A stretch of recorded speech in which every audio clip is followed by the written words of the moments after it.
अस्सलाम वालेकुम। मेरा नाम सदफ इरफान है। मैं OFLS स्कूल में पढ़ाती हूँ। आज हमारा जो उर्दू का सबक है वो है बे का ख़ानदान। सबसे पहले हम इसको लिख चुके हैं, बार बार अभी इसकी दोहराई है। सबसे पहले हम शुरू करते हैं बे, छोटी सी लाइन से ऊपर चले, बे के नीचे एक नुक्ता। बे के नीचे एक नुक्ता क्यों होता है? बे से क्या बनता है? बे से बनती है बिल्ली। बे से बिल्ली। बिल्ली की कितनी दुम होती है?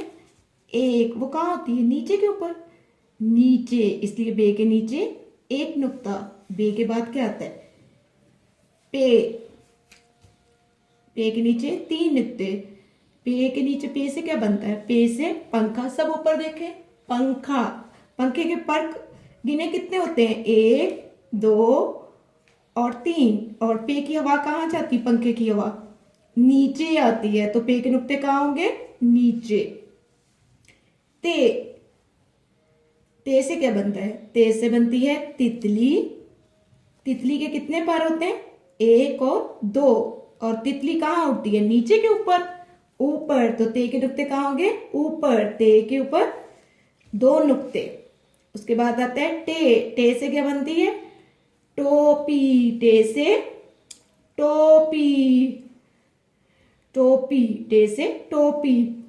ओके। उसके बाद आता है से समर।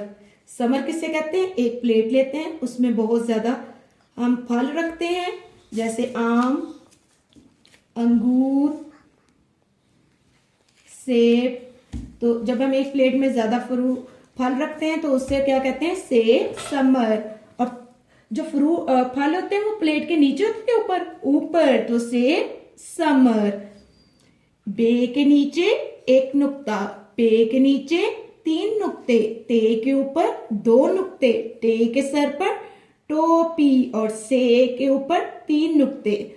ये तो था हमारा बे का खानदान। बे, पे, ते, टे, से।